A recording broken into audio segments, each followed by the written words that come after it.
Well, good evening, all of you. It's good to be with you again tonight for our week number 4 in our series on how would Jesus handle that. Just before we get started, I would like to remind you of something we talked about the very first week, and that was part of my role in this ministry is the privilege of working with potential church planters and their wives. We will be hosting a boot camp for those who are sensing a call on their lives. That will be next July here in our place in Southwest Oregon. So if that's something that God's been touching your heart about, make note of that. Send me an email if you have any kind of interest at all, and I would be more than happy to dialogue with you about that, or you can give me a phone call. Each of your leaders have all my contact information, so feel free to do that. Let's begin with the word of prayer. Hey, Father God, I thank you for this opportunity to sit down together, even though we're spread miles apart, and experience that which you have for us tonight. As we look at the material, I pray our minds and our hearts would be wide open to your leading. We invite you to come and teach us and allow us to not only learn, but have a spirit of obedience that we might apply what we learn and see you at work in our lives in greater ways than ever before. I thank you for that. I thank you that as we become more like you, our ability to draw others to you increases. And that's our end game, and we thank you for it. In Jesus' name, amen. We've spent the last 3 weeks working through how would Jesus handle certain situations and or groups of people. Week 1, how would Jesus handle authority? How did he handle Satan and the kingdom of darkness? Then week 2, we looked at human government and how did he handle the religious right. Last week, how did Jesus handle the large masses of people that were drawn to him? And how did he interact with individual non-believers? Now tonight, this first hour, we want to look at how did Jesus interact or handle his culture. And then our last hour together in this series, how did Jesus interact with true disciples? Well, we want to take a look at Jesus and culture. This is a quote that I came across a while back. What exactly are social institutions or social boundaries? This simply means the way people organize themselves into groups. For example, who's a family member and who's not? Who belongs to a group and who doesn't? Who's in and who's out? How do we draw the boundaries? Who belongs to us and who doesn't? With whom can we associate and with whom can we not associate? Who can be invited to our house for dinner and who cannot be invited? These are social questions. And it seems that Jesus continually forced people to think about these sorts of questions by the way he lived and the way he spoke. In fact, I'll even go a step further and be bold enough to say that the actions and words of Jesus were socially disruptive and that some people considered Jesus socially offensive. Jesus challenged the social boundaries that people had constructed. So in that sense, Jesus was a social misfit. He did not accept the social assumptions with which most people of his day operated. He did not accept the social institutions of the day on face value. For example, what was his attitude toward the institution of the family, which we might today call family values? What did he think about purity laws? Who is pure and who is not? Who can be touched and who can't be touched? What about the social institution of the Sabbath day observance? What can be done? What cannot be done on the Sabbath? What about gender distinctions? How do men and women fit in the social world? what is acceptable and what is not acceptable conduct. Jesus was constantly challenging the assumptions that people had made in relation to these questions. Gerard Tashian, the Christian Resource Institute, in 2013. Well, let's look at some of the events, some of the cultural events in Jesus' life.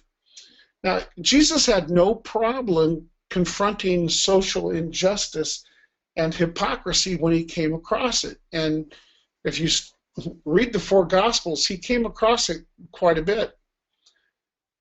In Luke chapter 7, Jesus is applauding and the work of John the Baptist and him as a person and the work that God had called him to do. But then from there, he kind of moves in and says about the Jewish people that they're like little children that that argue, can't even get along, and then from there he even goes further and he says, you accuse John the Baptist of being insane and you accuse me of being a glutton.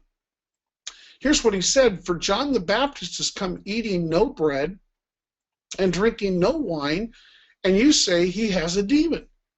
The Son of Man has come eating and drinking, and you say, look, a glutton and a drunkard, a friend of tax collectors and sinners. Over and over again, the Pharisees would go after Jesus because he didn't dine with the right kind of people. He was going against their cultural boundaries by approaching those who were seen as social outcasts. And yet one time when the Pharisees were really pushing him in Matthew 21, here's what he said: truly I tell you, you Pharisees, you so-called self-righteous ones, the tax collectors and the prostitutes are going into the kingdom of God ahead of you. Wow. Now, can you imagine Jesus comes to visit your church on a Sunday morning, it's a packed house, and he gets up and he tells all of your people in your church, including the elders and the righteous ones, he says, I'll tell you what, the prostitutes, the drug users, hey, the drug growers are going into the kingdom of heaven ahead of you. How would that preach in most of our churches? I think Jesus might be as disruptive in our culture today, or more so than he was 2,000 years ago. But let's look at some of the cultural events in the life of Jesus. Let's start with the wedding in Cana. As we go to John chapter 2 and we look at the wedding in Cana, we find that there are three conversations: one between Mary and Jesus, one between Jesus and the servants, and finally between the head waiter and the bridegroom. Now, between Mary and Jesus, some questions come to mind. What is Mary doing acting as a host? She was about 20 miles from home, being in Cana. So there's been a lot of speculation. Was this a very close friend? 20 miles is nothing in our culture today, but when you walked everywhere you went, it's quite a distance. Was this a relative, perhaps? We're not sure. But for some reason, it becomes of great concern to her that the wine is about to run out. Now, Jewish weddings went on for a week, and so they could probably go through quite a bit of wine. And they're about to run out, and the party's not over. So number one, why is this a concern to Mary? Number two, why does she approach Jesus with this concern? Now, she knew he was the Messiah. There was no doubt about that. She'd been told that before she became pregnant. Perhaps she'd heard that he had recently experienced his baptism by John the Baptist, and the voice from heaven had said, "This is my beloved Son in whom I'm well pleased." In her mind, it was time for him to have a coming out party and demonstrate to the whole world that he is the Messiah, the King of the Jews. Not really sure. Maybe she just believed in her heart that he was capable of performing a miracle, and she felt it was time for him to do it. But Jesus' response almost seems rude to you and I in our culture, because he says, "Woman, what have I to do with you?" Wow. Now that takes us aback. But Jesus used this same terminology for Mary when he was hanging on the cross. He said, "Woman, behold thy son." And he was speaking to John, and to John he said, "John, behold your mother." He wanted to make sure Mary was cared for in his absence. And so he was stepping back from her because that relationship was about to end. And it could be that Jesus was taking a step back because his relationship with Mary had changed somewhat. He was now officially engaging in his ministry. The purpose for which he had come to earth had begun with his baptism. It was going to culminate with his resurrection and his ascension. And so that relationship was never going to be the same. And he's trying to remind her, mine hour is not your business. That's the Father's business. You, as my earthly mother, don't dictate to me when and how to do ministry. My heavenly Father is 100% in charge of all of that. But then why does Jesus balk at Mary's request and then he goes ahead and he performs a miracle? Well, obviously it was time for his ministry to begin. Now, either she had really anticipated that well, or she was wanting him to do something, and it just so happened it was the right time for him to do it. But before he did it, he wanted to remind her, I'm not here to serve my mother. I'm here to serve my heavenly Father. And the two are not the same. Well, what about the conversation between Jesus and the servants? Jesus saw some ceremonial water jars. Now, these water jugs could only be used to hold ceremonial water. But he saw them there, and he told the servants to do something they typically would never do, and that is put regular water in these jars that had been made for the specific reason for ceremonial cleansing. Now, these jars typically were 20 to 30 gallons in capacity, although I've read some documentation that said they could go up as high as 40 gallons. It doesn't really matter if he turned a quart of water into wine. That's a miracle. The amount really is of no regard. He told the men, put water in the pots and then draw it out. Now, this use of the ceremonial pots made them unfit for ceremonial use in the future. Note, did Jesus touch the water of the pots? Did he utter any words or make any gestures? Did he have these loud prayers? And again, did he collect an offering? This is the very first miracle of Jesus, and it's almost anticlimactic the way it comes down. There's no buildup. There's no drama. That was not the way of Jesus. What he did very quietly and matter-of-factly and highly effectively.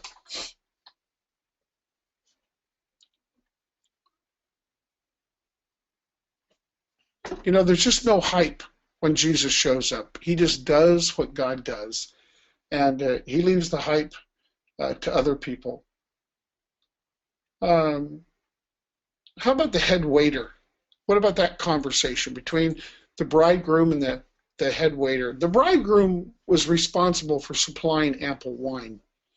It would have been very embarrassing, and it would have been a social blight on this man to have run out of wine before the wedding was complete, the celebration. So the Lord really was good to him. in saving him cultural embarrassment.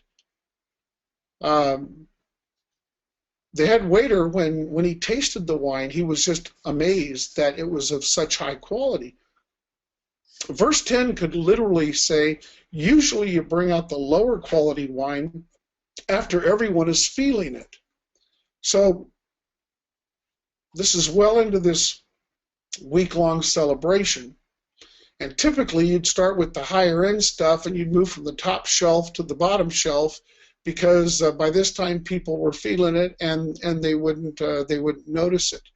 But the head waiter, he can tell this is the best wine that's been served during this entire event.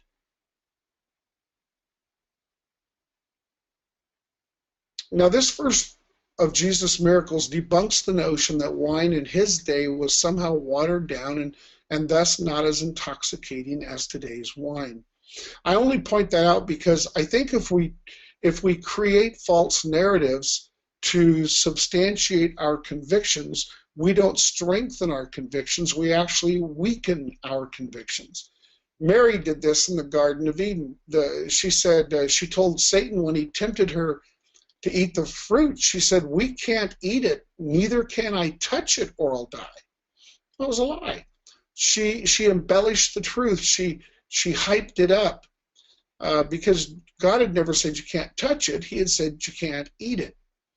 And you notice by her amping up her conviction, it didn't help her, did it? It actually weakened her position, and she wound up eating the fruit. So again, whatever your moral stand is on drinking alcoholic beverage, I believe that the wine of Jesus' day, like the wine of today, when it is fully mature, it is going to be intoxicating liquor.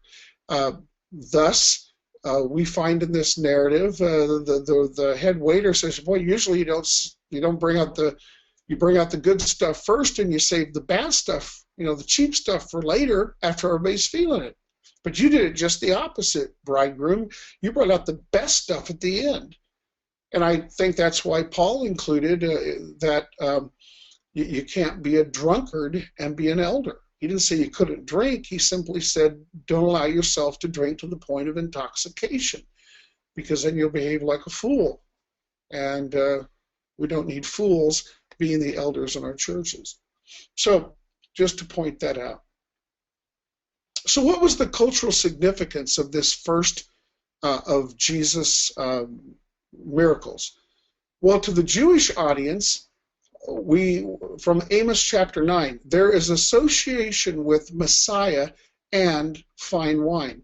And one of the passages that deals with this is Amos chapter 9. "The days are coming, declares the Lord, when the reaper will be overtaken by the plowman and the planter by the one treading grapes. New wine will drip from the mountains and flow from all the hills. And I will bring my people Israel back from exile. They will rebuild the ruined cities and live in them. They will plant vineyards and drink their wine. They will make gardens and they'll eat their fruit.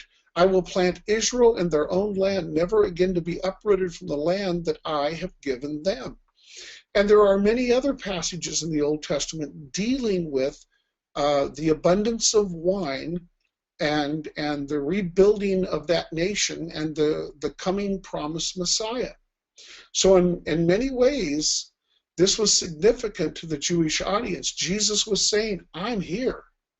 And from that point on, he begins to say the kingdom of heaven is at hand. It's here. You people are here. You're in the land that God promised you, and your Messiah is here. Just accept me. He came into his own, and his own said, no, thank you. And they closed the door for Christ establishing his kingdom at that time. So what's the social significance then to the disciples? Well, this miracle confirmed their faith. What Jesus did here in Cana of Galilee was the first of the signs through which he revealed his glory, and his disciples, were told, believed in him.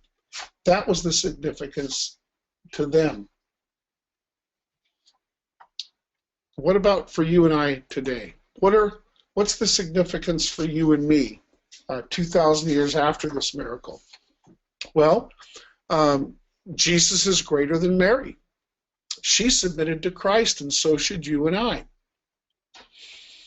We should never demand that God meets our schedule or desires. He's going to do what he does when he chooses to do it. God's not on my timetable. I'm on his timetable. I can't be demanding that God meet my schedule, and I think we get way off when we start to do that. Well, also, Jesus sanctioned the institution of marriage by his presence at the wedding and reception. He's not interested in monasticism or asceticism. He also saved the bridegroom from great social embarrassment and disgrace. He's compassionate towards us. He cares about our emotional needs. There was a real note of compassion in what Jesus did. Jesus also made this wedding celebration far more enjoyable than it would have been otherwise. He supplied somewhere between 120 and 200 gallons of fine wine. Everybody all of a sudden wanted Jesus to be one of their top guests at their weddings from that point on, I'm sure.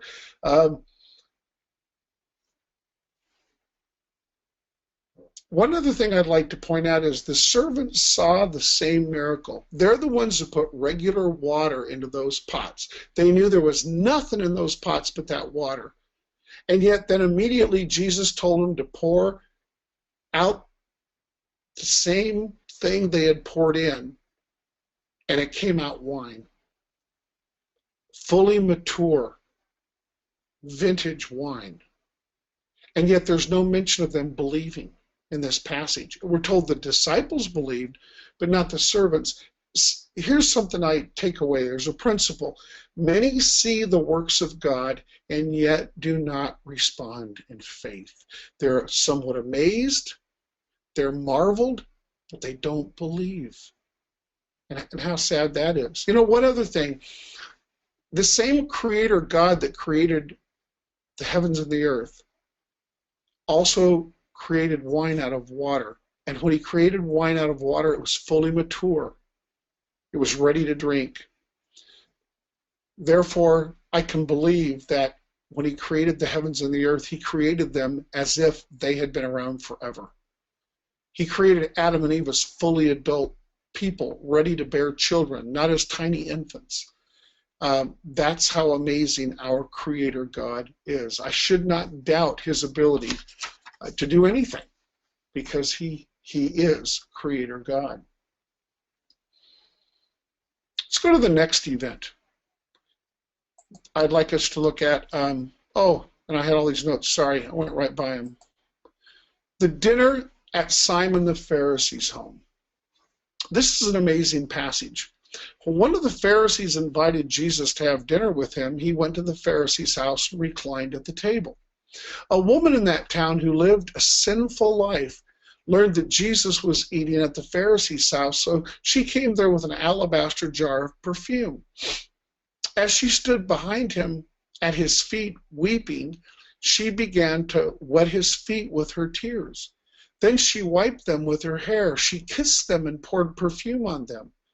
When the Pharisee who had invited him saw this, he said to himself, if this man were really a prophet, he would know who's touching him and what kind of woman she is, that she is a sinner.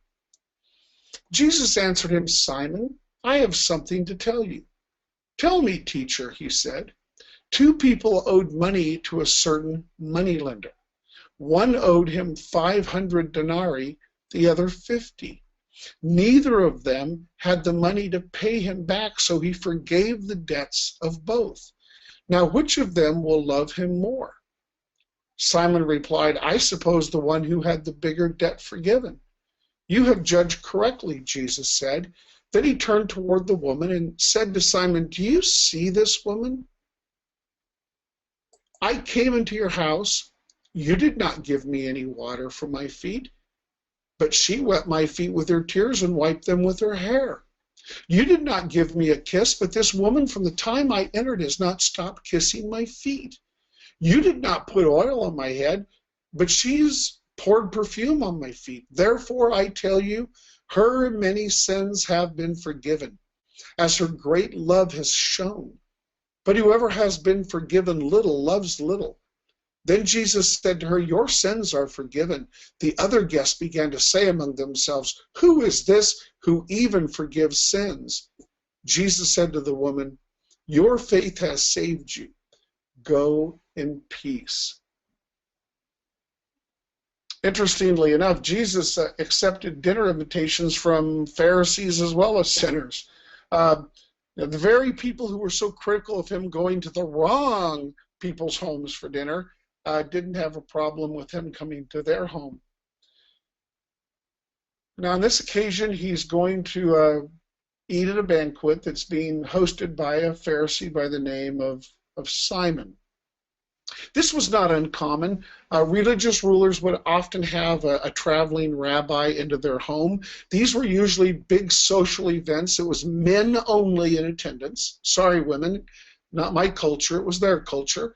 And the table around the mat, they didn't sit at tables. They sat on floor mats. And around them, the host and the guest and the main invited men would sit there, and they would all kind of interact. It'd be like a town hall.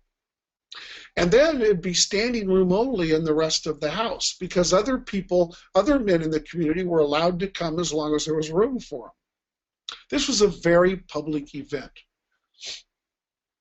There are three principal players in this drama, as we just read. Simon, the sinful woman, and Jesus. All three of them are going to violate the cultural norms with their actions. Simon was attempting to publicly devalue Jesus and his teachings. In those days, you always greeted a guest with a kiss. If Simon had viewed Jesus as an equal, he would have kissed him on the cheek. Had he viewed Jesus as a superior, he would have kissed him on the hand.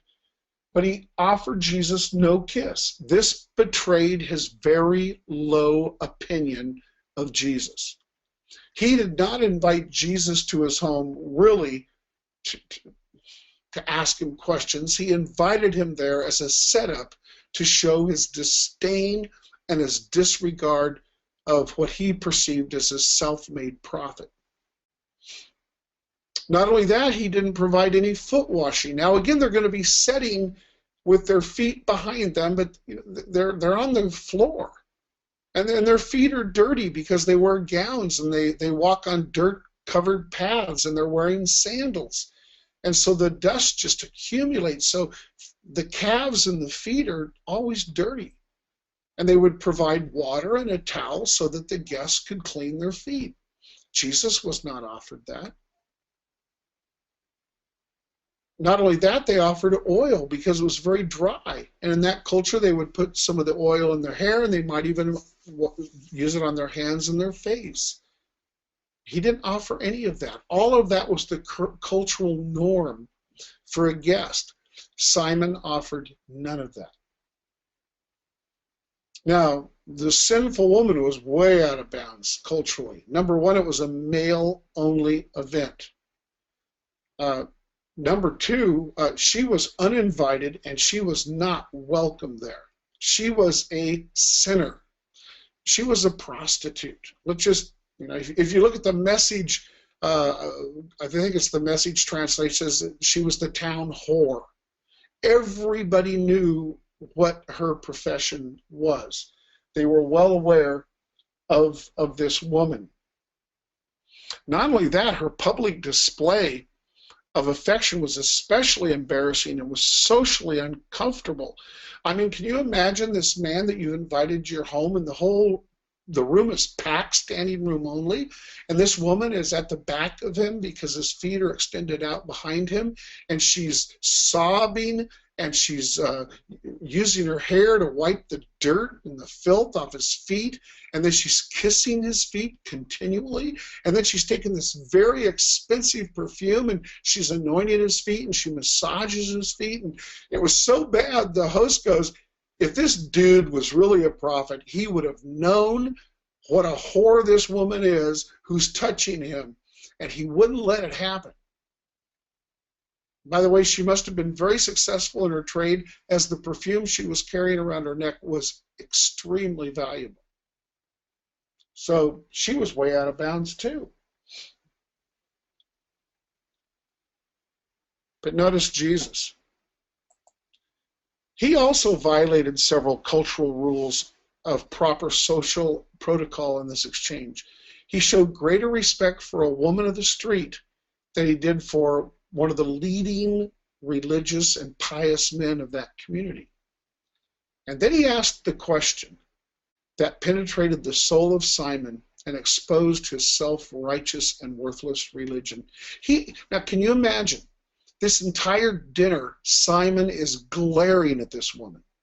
He is just ready to explode. He's indignant. He has thrown this party, and not only has his goal of devaluing Jesus been destroyed, I mean, he's a mockery at this point. So he's glaring at this woman, and Jesus says this, "Do you see this woman, Simon?" Guys, I got to be honest. How often do we look at some of the lost people in our communities and we're so busy looking at their sin, Jesus might have to ask me, "Steve, do you see this woman? Do you really see what I see?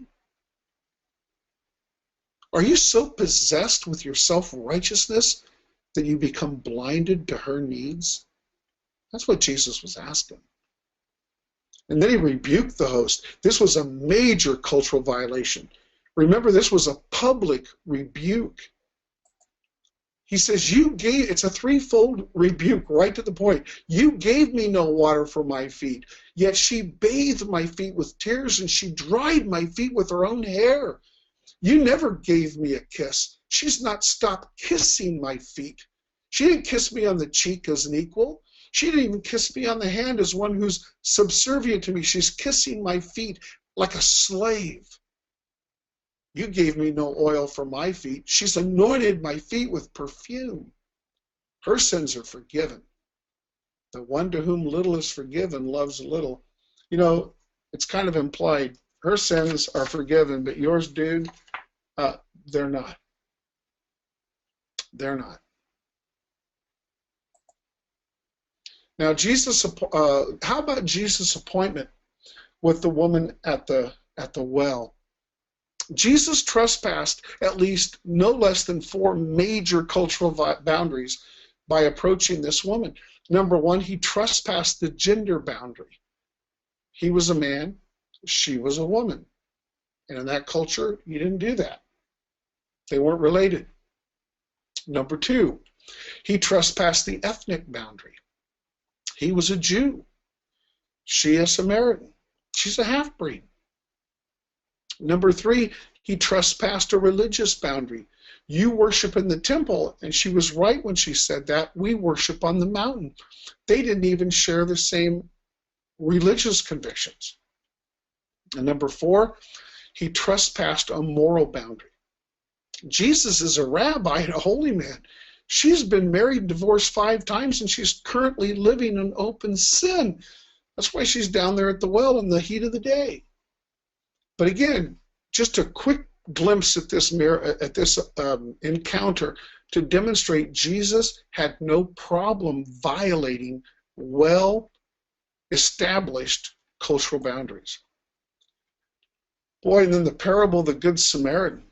Now, this story was told by Jesus to answer a Jewish theologian's question, who's my neighbor? Jesus had said we need to love our neighbors. And so one of these, highly trained lawyer types said, well, who is my neighbor? And then Jesus tells the story. If you remember in the story, Jewish leaders go out of their way to avoid helping an injured Jew who's been beaten and robbed. However, a Samaritan man, hated and disdained by Jews. After all, they're half-breeds. They are intermarried Jews with other nations, and so their natural heritage has been compromised, and Jews disdain them. They were at least one step lower than Gentiles.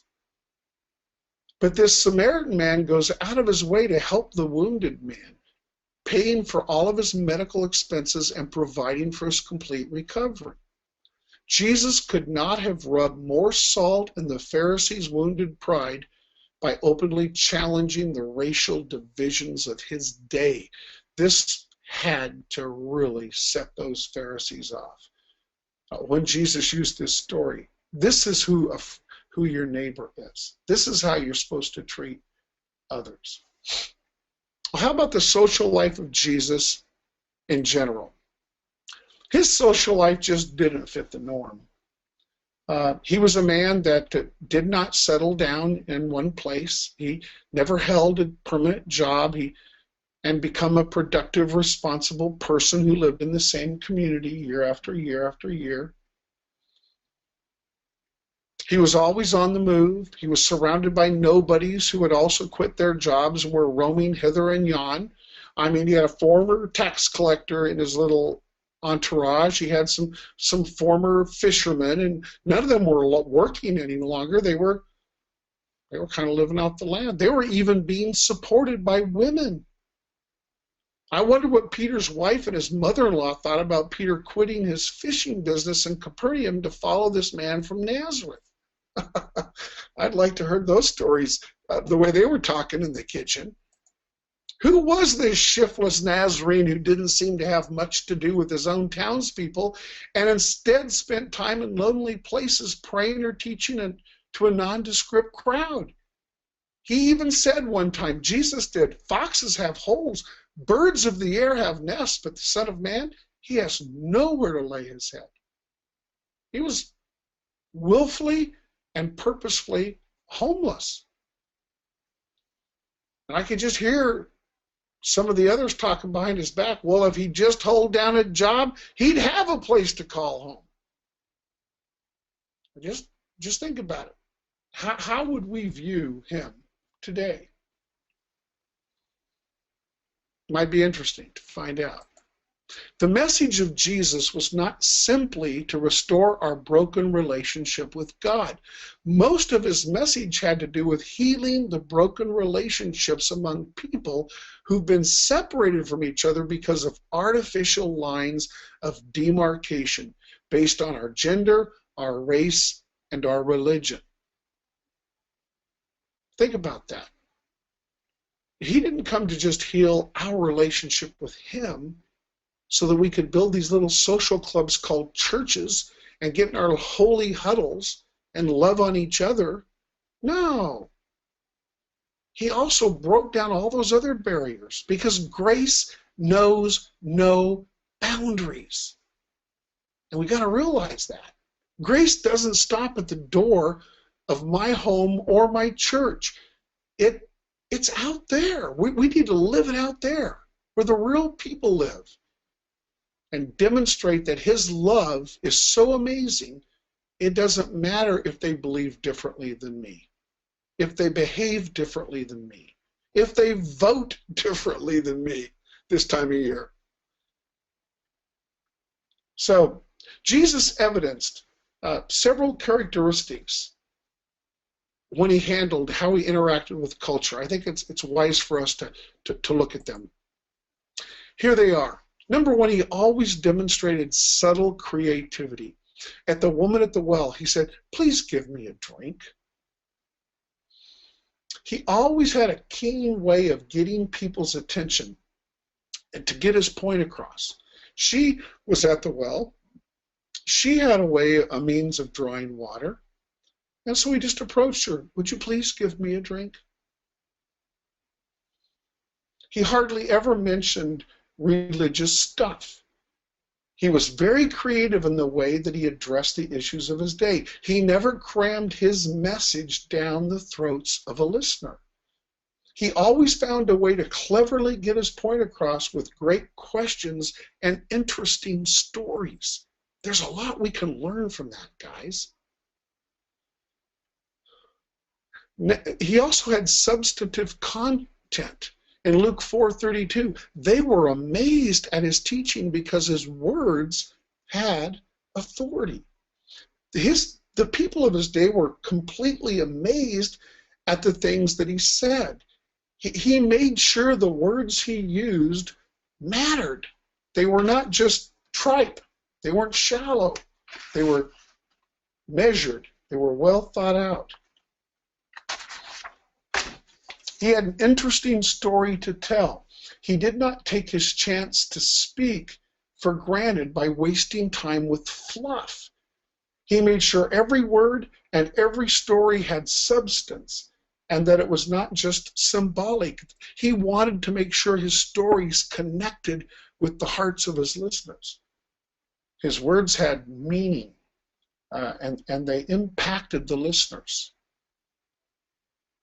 Substantive content. The next thing I find is that he also demonstrated social context. 1 Corinthians 9 says, I have become all things to all men, so that by all possible means I might save some. That was like Paul's life mission. So Jesus spoke to the culture of his day. He used examples the listener would understand. He knew that if he wanted to get the point across, he'd have to be culturally relevant. You know, part of being a Christian is not just being able to exegete the message that Jesus left in the social historical context of his day. No, that's just the part A. Part B is me being able to communicate that to my culture and to be relevant in this historical and cultural day in which I live. And if I were living in Manhattan, I'd probably use an entirely different type of communication than living here in Southwest Oregon. I prefer the Southwest Oregon, I'm sure. But if I'm going to be relevant, I need to speak a language like my peers are speaking. I have to use terms that'll connect with where they live and their daily living. I can't speak above them. I can't speak below them. I got to speak with them. My social context has got to be sure. This made Jesus' listeners want to listen and learn. He knew what to say to his disciples as well as to those outside of his inner circle. We also see simple clarity. Colossians 4:6, let your conversation be gracious and effective so that you will have the right answer for everyone. Keep it simple. Keep it clear. Jesus didn't use all the religious mumbo-jumbo that the Pharisees did. In fact, the Pharisees hated how common he was. He talked like a commoner. He hung out with people that were commoners. That's what we need to do.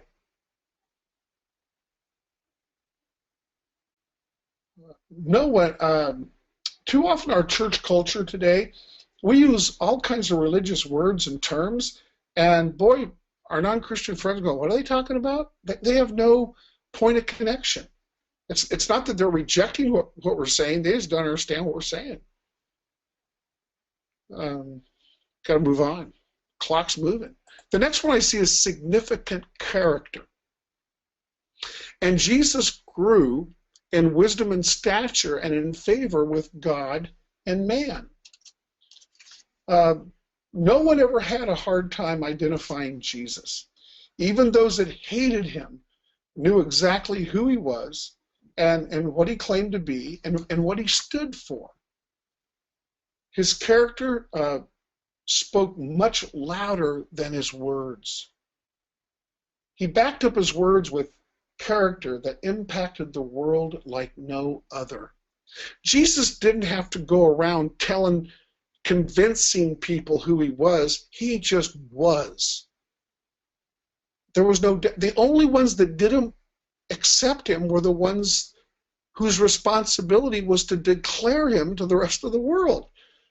Where the Pharisees were the ones that were supposed to say, this is Messiah. Believe in him. And yet they spent all their time trying to destroy him. Crazy. But Jesus never had to go around trying to convince people who he was. They knew who he was. They heard he was coming, and they would go to hither and yon, dragging all the sick people and the lame people and the blind people and the people that couldn't talk to Jesus because they knew who he was. And when Jesus was in town, disease fled. You know, if you and I are really walking with the Lord, we don't have to tell people we're Christ followers. They're going to figure it out on their own. When I used to coach high school football, we used to call it, quiet thunder. We'd tell the guys, speak with your pads. If you're really good, you don't have to tell people you're good. Just go out there and be good, and they'll say, wow, dude's good. You and I don't have to convince people we're Christ followers. Just go be a Christ follower, and people figure it out on their own. Where was I? Social context, simple clarity, significant character, and Jesus grew in wisdom. We talked about that solid consistency. Philippians chapter 3 says, but I am focusing all my energies on this one thing, forgetting the past and looking forward to what lies ahead. Jesus never lost focus. Nothing distracted him. Even the devil himself was confounded when trying to tempt Jesus and debate him. See, we have to stay on mission all the time. Jesus never wasted energy on things that didn't matter, not one time. Everything he said and did was for a purpose, the same purpose, doing the work the Father had given him to do. So you and I, we need to be solidly consistent in living out our mission. And then selfless conduct. Matthew chapter 10, verse 45 says, for even I, the Son of Man, came here not to be served, but to serve others, and to give my life as a ransom for many. Jesus proved the statement time and time and time again. He served to meet the physical needs of others before he addressed their spiritual needs.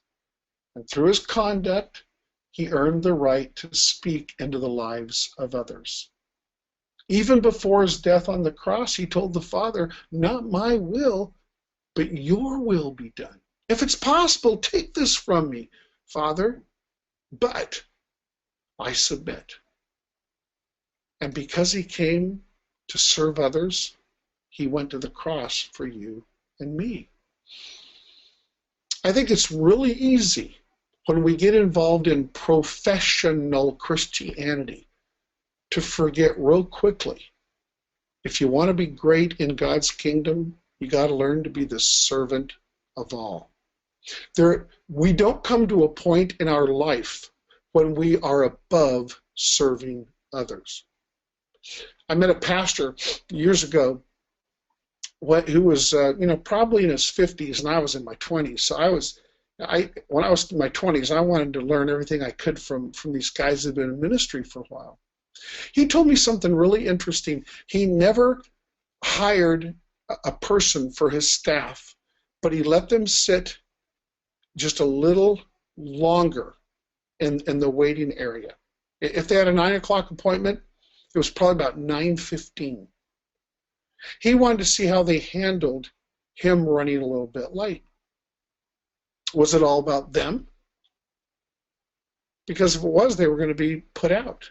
And then he would never start the interview at 9:15, but he would come out and he would say, to his secretary, we have a problem. And he would say there was a plumbing issue, or I heard there's this, or there was some catastrophe, some mess. There was something that needed attention on a physical level. And if the person jumped up and said, how can I help? They moved to the top of the hiring line.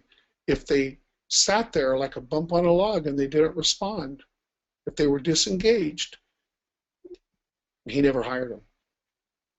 He said, Steve, I don't have time to hire people whose number one responsibility is not to serve others. If Jesus came to seek and to save those who are lost, if it was Jesus' responsibility to serve others and not be served, then why would I waste time hiring someone who didn't see their responsibility to serve others. The Christian life is a life of selfless conduct. So as we approach our culture, do you want to gain an audience with non-believers? Serve them. Serve them. Find some physical way to demonstrate to them they are so important to you that you're willing to sacrificially give time and energy and money if necessary to serve them. And if you do that, you will earn the right to be heard. And there will be magnificent return on investment. Well, I'll let you go so you can go to your group discussion questions, and I'll see you back here in about 40 minutes. God bless.